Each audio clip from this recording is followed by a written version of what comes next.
का दंश देखो, आतंकवाद का दंश देखो, क्या क्या अत्याचार किया, क्या क्या अत्याचार किया। भारत के दो दो प्रधानमंत्रियों को अरे क्यों भाई तूने मार दिया। पहलगाम में कपड़े उतार कर, पहलगाम में कपड़े उतार कर पूछ जात धर्म मानवता को शर्मसार किया। क्यों तूने धर्म के नाम पर 26 लोगों को पत्नी के सामने भी मार दिया। आदरणीय प्रधानाचार्य महोदय, केंद्र मुख्य शिक्षक, निष्पक्ष व प्रबुद्ध निर्णायक मंडल, समस्त अध्यापक वर्ग, बीएड प्रशिक्षु अध्यापक व इस विद्यालय की शान, समस्त विद्यार्थीगण, आज बहुत ही महत्वपूर्ण विषय पर मैं अपने विचार प्रस्तुत कर रही हूँ, जिसके कारण संपूर्ण विश्व अशांत है। आतंकवाद, आतंक से भरी, डर से भरी कई बेहद दुखद घटनाएं भारत के इतिहास में दफन हैं। आज का दिन 21 मई इसी आतंकवाद रूपी वायरस को खत्म करने के लिए मनाया जाता है। प्रधानमंत्री स्वर्गीय श्री राजीव गांधी जी की पुण्यतिथि के उपलक्ष्य में हम इसे मनाते हैं। तो प्रश्न यह उठता है कि पुण्यतिथि को आतंकवाद विरोधी दिवस के रूप में क्यों मनाया जाता है। कई बार शांति दूतों को शांति स्थापित करने के लिए अपने प्राणों की आहुति भी देनी पड़ जाती है। प्राणों की आहुति देने की इस लड़ी में 21 मई 1991 को स्वर्गीय श्री राजीव गांधी जी तथा इससे पहले उनकी माता श्री इंदिरा गांधी ने भी आतंकवाद को खत्म करने के लिए अपना बलिदान दे दिया।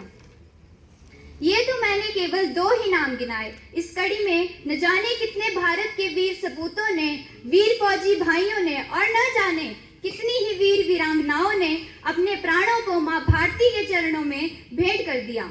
चाहे वो पुलवामा हो, पहलगाम हो, मुंबई हो, हमारी संसद हो या दुनिया की जन्नत वो कश्मीर की हसीन वादियां ही क्यों ना हो, कितने ही अनगिनत जख्म इस आतंकवाद ने मुझे, मेरे देश को, मेरे देशवासियों को और इस पूरे संसार को दिए हैं, जिसके चलते न जाने कितने वीर शहीद अंकेश हुए हैं। अंकेश भारद्वाज जो कि हमारे पड़ोसी थे। आतंकवाद डर और भय का वह साया है जिससे दुनिया का कोई भी देश आज अछूता नहीं रह गया है। धर्म मजहब के नाम पर न जाने कितने मसूद अजहर, कितने ही कसाब हुए। धर्म मजहब के नाम पर न जाने कितने मसूद अजहर, कितने ही कसाब हुए। जो भी पड़े इस आतंक की राह में, जो भी पड़े इस आतंक की राह में, सब के सब, जी हाँ, सब के सब बर्बाद हुए, सब के सब बर्बाद हुए।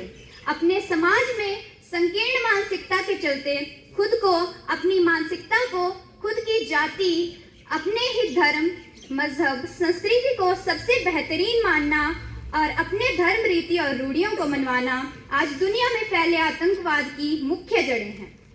आतंकवाद से सदा सुख दूर होते हैं और दुखों ने सदा ही अपना डेरा जमाया है। आतंकवाद इतना घातक है, इतना दुखदायक है कि सदा खलनायक की भूमिका में ही रहता है, जो सांप की भांति जहर उगलता है और मानवता को डसता रहता है। इससे बचाव उतना ही जरूरी है जितना घर में घुसे सांप को बाहर निकालना जरूरी है। तो जहां तक मेरी समझ है, केवल और केवल सही शिक्षा, सही आध्यात्मिक ज्ञान, सही धार्मिक ज्ञान और नैतिकता से ही हम सहनशीलता, समरसता, सद्भावना, एक दूसरे की परेशानियों की समझ, एक दूसरे के लिए भाईचारे से भरे समाज का निर्माण कर सकते हैं और इस धरा को स्वर्ग बना सकते हैं, जहां तक सभी के लिए, अपनी सभी की भावनाओं के लिए आदर, सम्मान और अपनत्व की भावना हो। निष्कर्ष रूप में मैं यह कह सकती हूँ कि आतंकवाद अपने आप में एक दानव राज है, जो नित्य प्रति स्वर्ग रूपी इस धरा को नर्क में बदलता जा रहा है। इसको रोकना असंभव बिल्कुल भी नहीं है। आतंकवाद के दानव से अब इस धरा को बचाना है। नफरत, तंगदिली और गैर भाव को अपने मन से हटाना है। सही शिक्षा, वसुदैव कुटुंबकम का दीपक सबके मन में जगाना है। प्रीत, रीत, समानुभूति और भाईचारे का दीपक जलाकर अब इस जग को स्वर्ग बनाना है, अब इस जग को स्वर्ग बनाना है। आतंकवाद मिटाना है, आतंकवाद मिटाना है। धन्यवाद। जय हिंद, जय भारत।